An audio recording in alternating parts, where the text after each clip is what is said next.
ಶಂಕರ ಕಥಾಮೃತ. ಹಣದ ನಿರಾಕರಣೆ. ಗುರುಕುಲದಲ್ಲಿ ಶಂಕರನ ವಿದ್ಯಾಭ್ಯಾಸ ಸಾಗಿತ್ತು.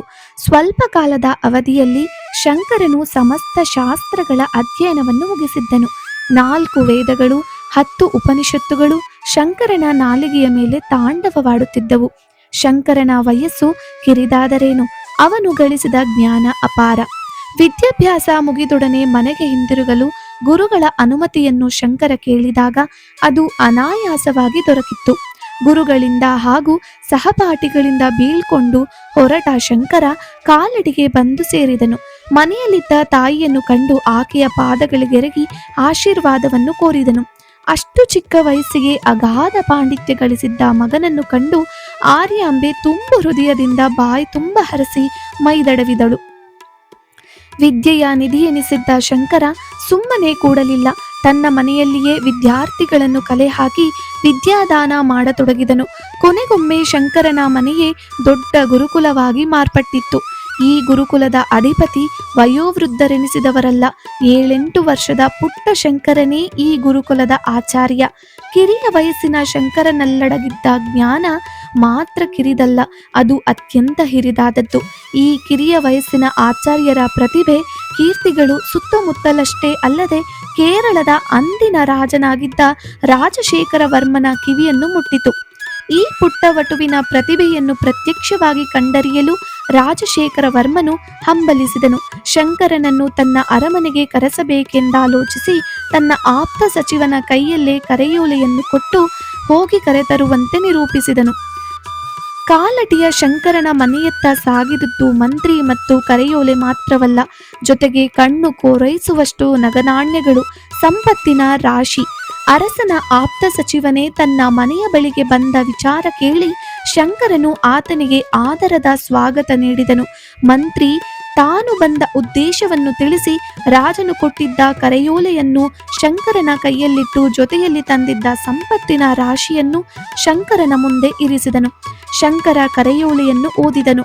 ಮರುಕ್ಷಣವೇ ಎದುರುಗಿದ್ದ ಸಂಪತ್ತಿನ ರಾಶಿಯ ಕಡೆ ತಾತ್ಸಾರದ ದೃಷ್ಟಿಯನ್ನು ಹರಿಸಿದನು. ಸಚಿವನಿಗೆ ಅದು ಅನಿರೀಕ್ಷಿತವಾಗಿತ್ತು. ಹಣವೆಂದೊಡನೆ 8 ವರ್ಷದ ಆ ಬಾಲಕ ಬಾಚಿ ತಪ್ಪಿಕೊಳ್ಳುವನೆಂದೇ ಭಾವಿಸಿದ್ದ. ರಾಜನೇ ಅರಮನೆಗೆ ಆಹ್ವಾನಿಸಿರುವಾಗಲಂತೂ ಸಂತೋಷ ಸಂಭ್ರಮಗಳಿಂದ ಕುಣಿದಾಡುವನೆಂದೇ ಎನಿಸಿದ್ದ. ಆದರೆ ಅಲ್ಲಿ ಆದದ್ದೇ ಬೇರೆ. ಶಾಶ್ವತವಾದ ವಿದ್ಯಾಸಂಪತ್ತೇ ಶಂಕರನ ಬಳಿಯಲ್ಲಿ ಇರುವಾಗ ಕ್ಷಣಿಕವಾದ ಈ ಧನ ಸಂಪತ್ತಿಗೆ ಅವನ ಮನ ಆಸೆ ಪಟ್ಟಿತೆ. ರಾಜ ಸನ್ಮಾನವೆಂಬ ಕ್ಷಣಿಕ ಮರ್ಯಾದೆ ಅವನನ್ನು ಮರಳುಗೊಳಿಸಿತೆ. ಶಂಕರ ಮುಗುಳ್ನಗುತ್ತಾ ಸಚಿವರತ್ತ ತಿರುಗಿ, ಪ್ರಧಾನಿಗಳೇ, ರಾಜ ಸನ್ಮಾನದ ಬಯಕೆ ನನಗಿಲ್ಲ. ಅರಮನೆಯ ಭೋಗ ಭಾಗ್ಯಗಳ ಗೊಡವೆಯೇ ನನಗೆ ಬೇಡ. ಆದ್ದರಿಂದ ಅರಮನೆಗೆ ಬರುವುದೆಂಬುದು ಆಗದ ಮಾತು. ನಿಮ್ಮ ಪ್ರಯತ್ನ ವ್ಯರ್ಥ ಎಂದು ಹೇಳಿಬಿಟ್ಟನು. ರಾಜನು ಕಳುಹಿಸಿದ್ದ ಸಂಪತ್ತನ್ನಾದರೂ ಪರಿಗಣಿಸಬೇಕೆಂದು ಸಚಿವನು ಕೇಳಿಕೊಂಡನು. ಅದಕ್ಕೂ ನಿರಾಕರಣೆಯೇ ಶಂಕರನ ಉತ್ತರವಾಯಿತು.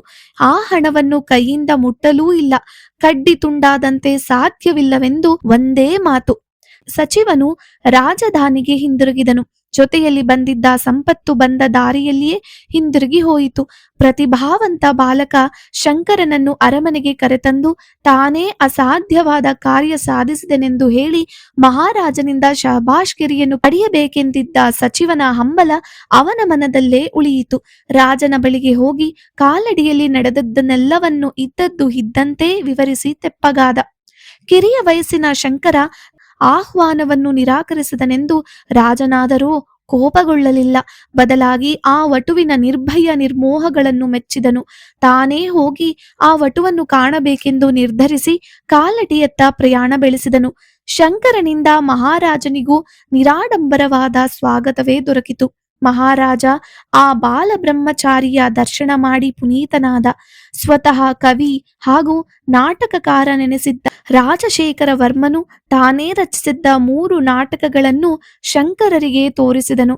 ಶಂಕರನು ಅವುಗಳನ್ನೋದಿ ವಿಮರ್ಶೆ ಮಾಡಿ ಹೇಳಿದಾಗ ಮಹಾರಾಜ ಕೃತಾರ್ಥನಾದನೆಂದು ಹಿಗ್ಗಿ ಹೋದನು.